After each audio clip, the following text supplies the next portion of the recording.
అంటే 100 నీకెన్ని ఉన్నారంటే 150 నీకెన్ని 200 ఆ పెన్షన్లని జేబులోకి పోవాలి 200 ఇంటూ 2000 కేసీఆర్ ఇవ్వాలి అవన్నీ బంద్ అయినాయి దొంగ ఓట్లు కూడా బంద్ అవుతున్నాయి ఈ మన దగ్గర కూడా ఎస్ఐఆర్ మొదలైంది 58 కోట్ల జన్ధన్ అకౌంట్లు ఓపెన్ చేయడం జరిగింది అందులో 32 కోట్ల అకౌంట్లు మహిళలకు ఏ పైసలు ఎవరికి చేరాలనో వాళ్ళకి డైరెక్ట్గా చేరుతున్నాయి ఇప్పుడు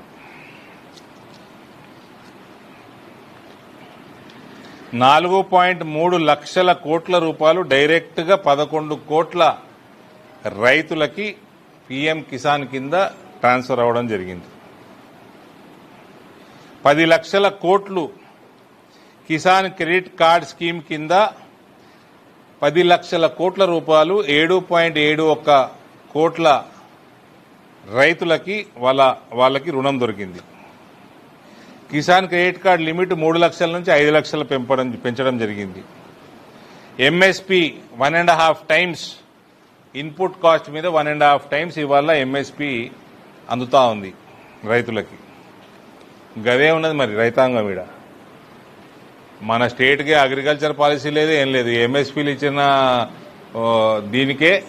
అది కూడా చక్కగా చేస్తలేదు రాష్ట్ర ప్రభుత్వం దాని మీద కూడా రాజకీయం చేస్తారు electronics production increased 1.9 lakh crore 2014-15 నుంచి 11.3 కోట్లకి 24-25లో పెరగడం జరిగింది 10 ఇంతలు పెరిగింది 12 సంవత్సరాలలో electronics production world's second largest mobile phone మ్యానుఫ్యాక్చరర్గా భారతదేశం ఇవాళ ఉంది 163 రేట్లు మొబైల్ ఎక్స్పోర్ట్స్ పెరిగినాయి ఈ 12 ఏళ్లలో 163 టైమ్స్ 300 మొబైల్ మ్యానుఫ్యాక్చరింగ్ యూనిట్లు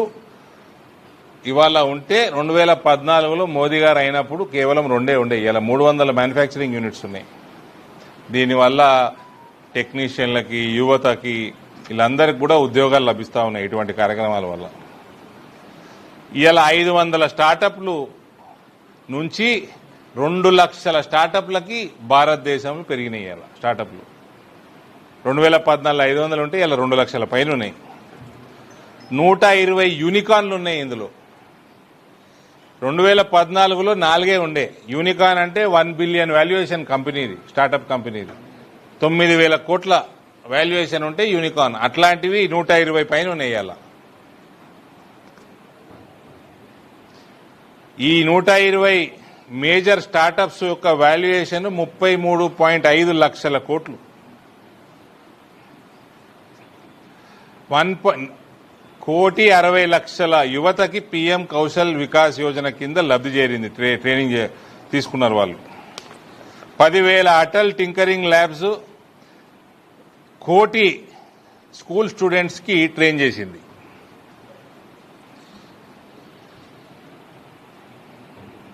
నూతన ఎడ్యుకేషన్ పాలసీ ఫ్యూచర్ రెడీ చేస్తుంది మన పిల్లలందరికీ